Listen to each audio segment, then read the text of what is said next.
We are gathered today to pay final tribute to a great and wonderful man. Vienna loved him, as witnessed by the 30,000 who have come to bid him farewell. But it would be untrue for us to say we always loved Ludwig van Beethoven. For we withheld our love and admiration for many years. Unfortunately, this was something Ludwig was used to. As a child, Ludwig was driven by his father without patience and love. No! Can't you read the music? You're playing it wrong again. How many times have I told you? No improvising. Mozart played better than you when he was 6, because he had discipline. So long as you keep playing whatever silly tune comes into your head, you'll always be second-rate. If Mozart could hear you, he would laugh. If Joseph Haydn were your father, he would drive you out of the house.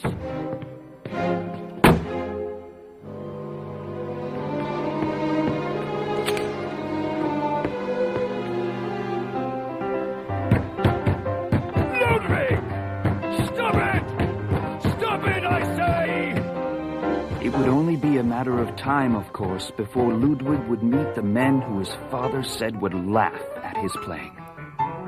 Yes, he would play for Mozart, and even the great Joseph Haydn. This young man should have been studying in Vienna years ago. He was, 5 years ago. I would have known. It was only for a short while.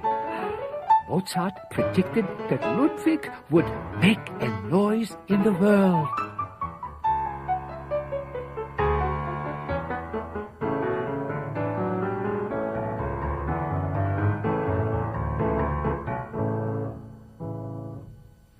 Oh, that was great. Oh, wonderful. Bravo. Yes. Bravo.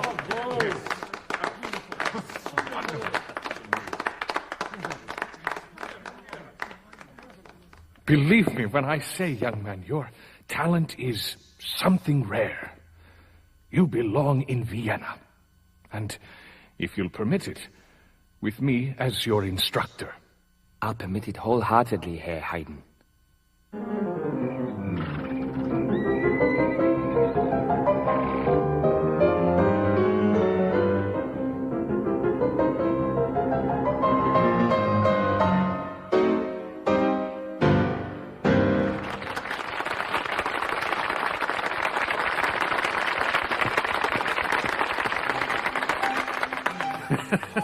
Attention, please, attention. I would like to offer a toast to Vienna's rising star, Ludwig van Beethoven. Quite frankly, Ludi. Oh, may I call you Ludi?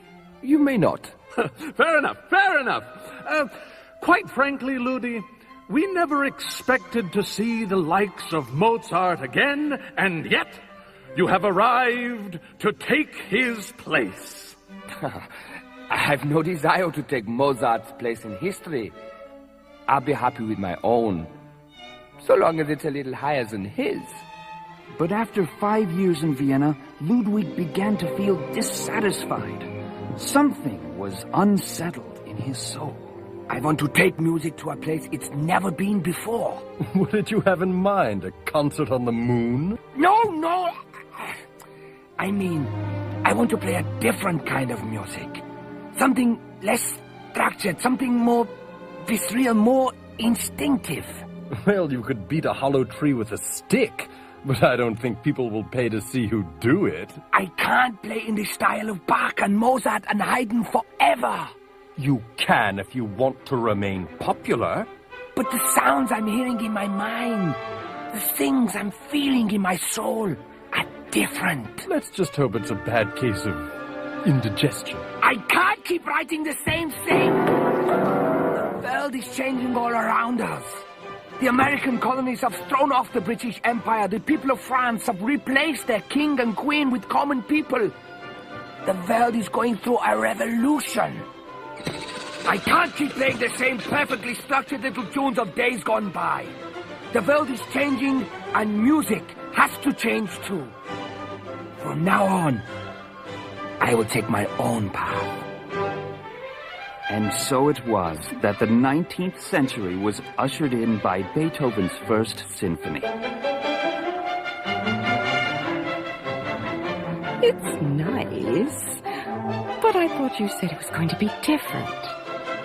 Patience, Marie.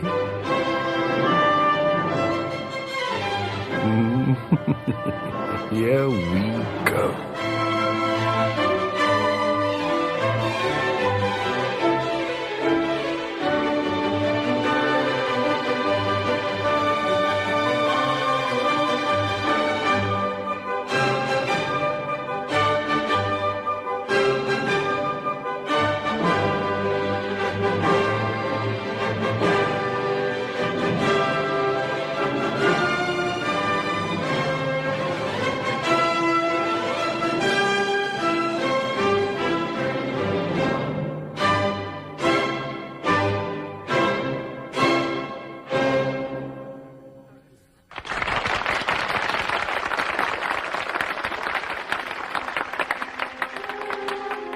Just as young Ludwig locked himself away from his father's cruelty and lack of understanding, so the older Ludwig removed himself from a society who accepted him only on their own conditions. Ludwig!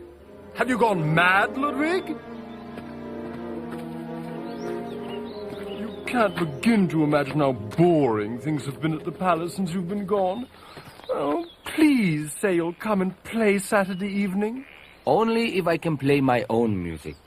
Ludwig, everyone's dying to hear you play the old stuff. Let them die then. Oh, all right. Play what you like. I can't bear the boredom any longer. I'll be there. I don't see how you can write out here. It's easy. I don't even need a piano. I look at this countryside and I hear music. There's a symphony going on all around us. I hardly call that a symphony. What? That shepherd blowing his flute.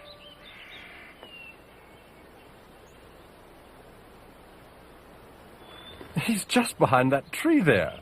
Oh, don't tell me you can't hear him.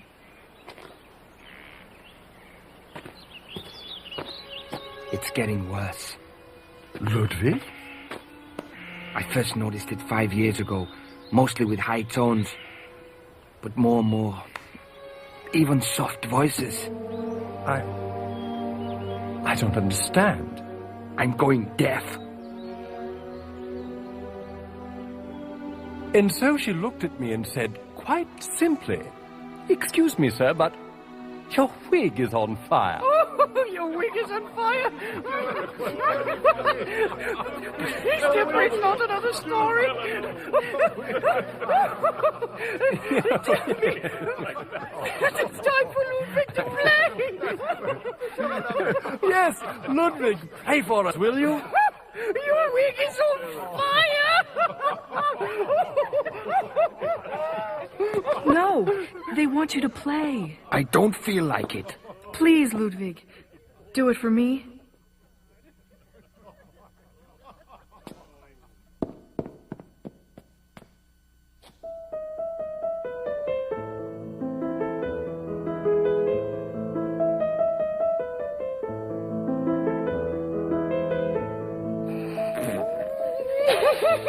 Your wig is on fire.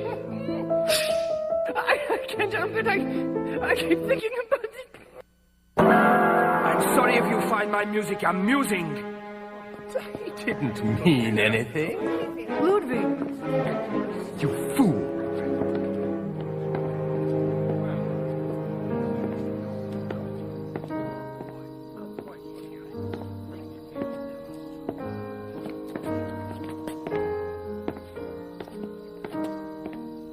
Will you sign this? Hey.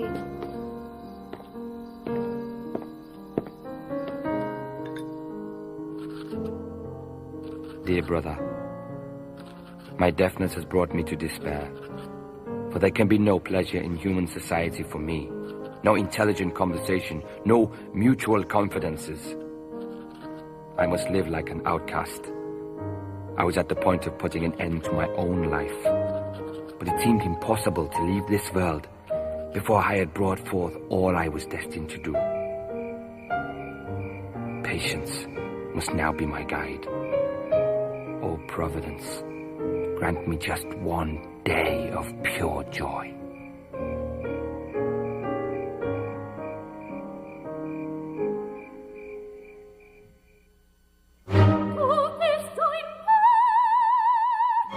Courageously, Beethoven threw himself into his work.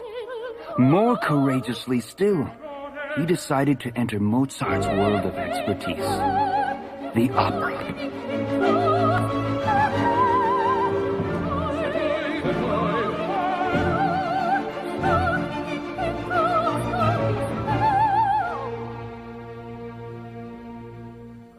Fidelio, he calls it. Looks pretty good. Yes, he finally decided to write something people can understand for a change. No, no, no, no!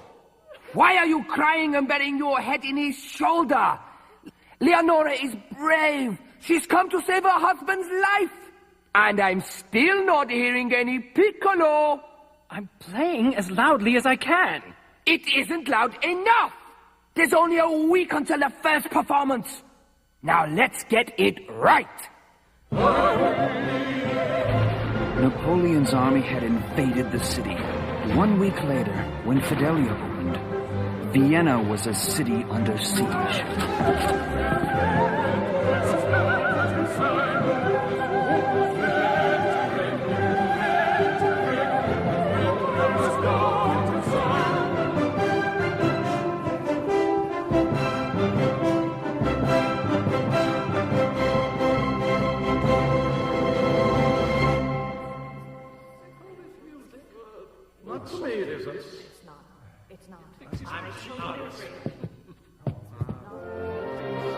I heard Beethoven's music for the first time. I was just 14 then. Most remember that Christmas concert as a very long and very cold one. But I shall never forget how the strains of Beethoven's music warmed my heart.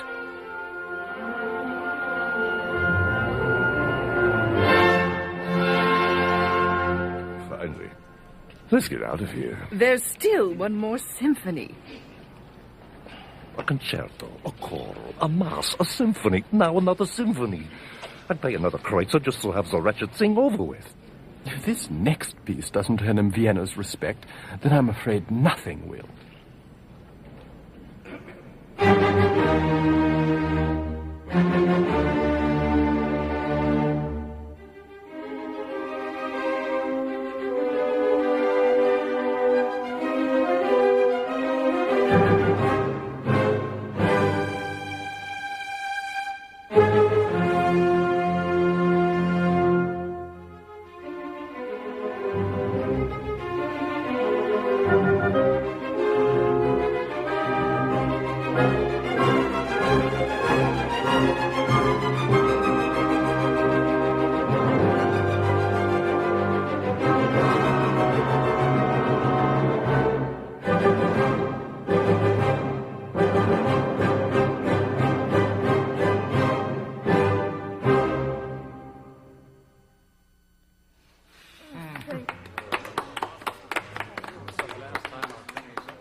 Any other man so gifted and yet so poorly understood would have quit.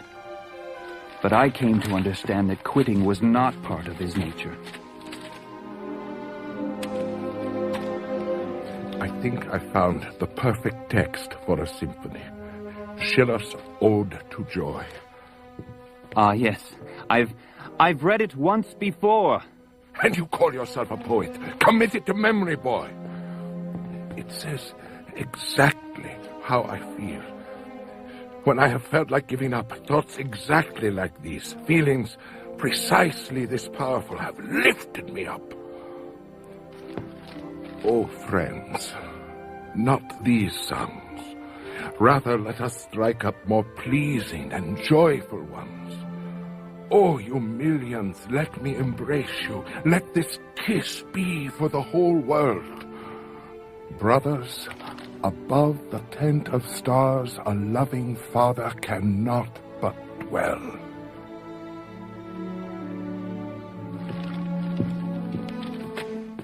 If I could write a symphony that expresses 1/10 of the hope and truth contained in these words, I will have lived worthily. Many years would pass before Ludwig would put Schiller's words to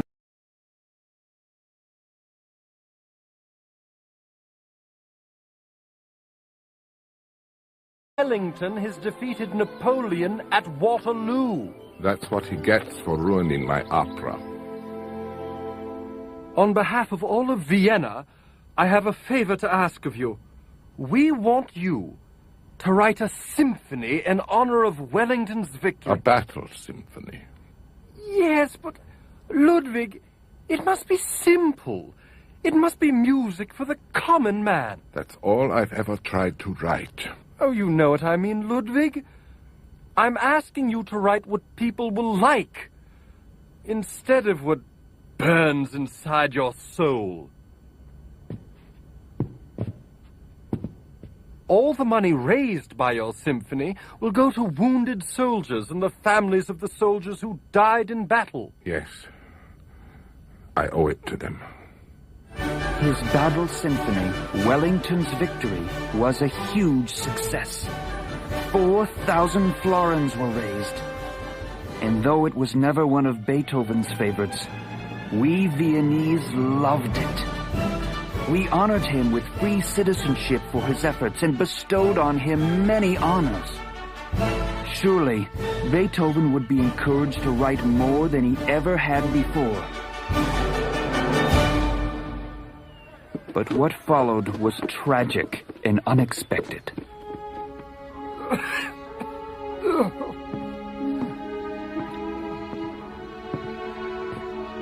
They tell me you won't let the doctors come see you. Shout all you want. I can't hear a thing. That thing's useless now. I'm taking you to the doctor. They can't do anything. Go away. I said go away.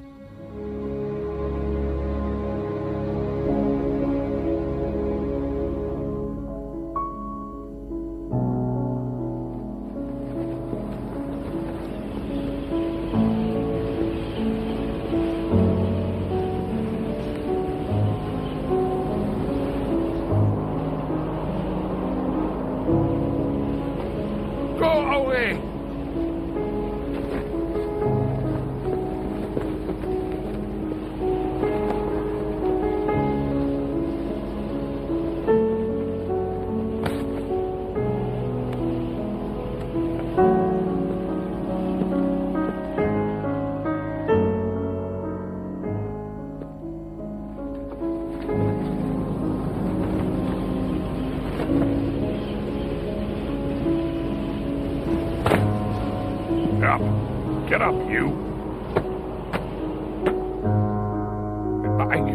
I didn't know it was Beethoven until I got in here. Better take him home.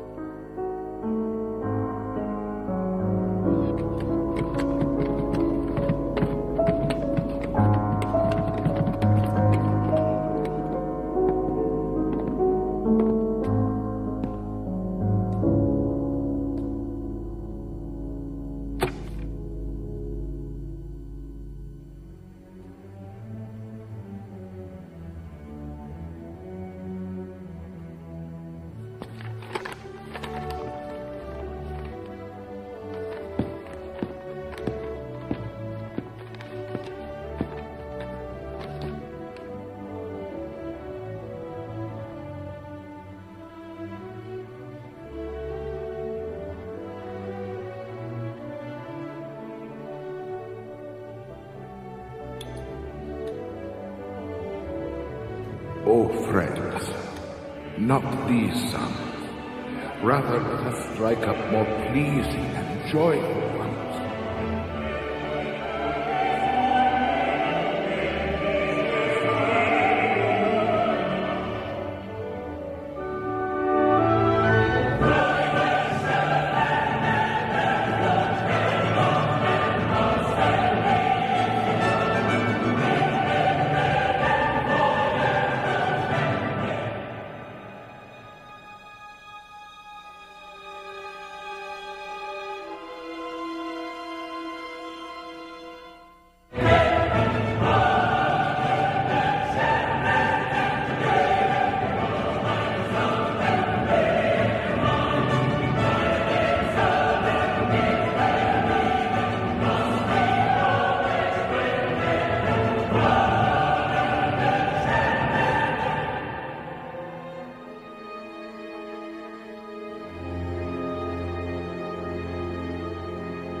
So we, the representatives of an entire nation, come to mourn the passing of the gracious mouth by which music spoke. The man who inherited and enriched the immortal fame of Handel and Bach, of Haydn and Mozart. He was an artist, and who shall stand beside him? Because he shut himself off from the world, they called him hostile and callous. He withdrew from his fellow men after he had given everything and received nothing in return. But until his death, he preserved a father's heart for mankind. Thus he was. Thus he died. And thus he will live until the end of time.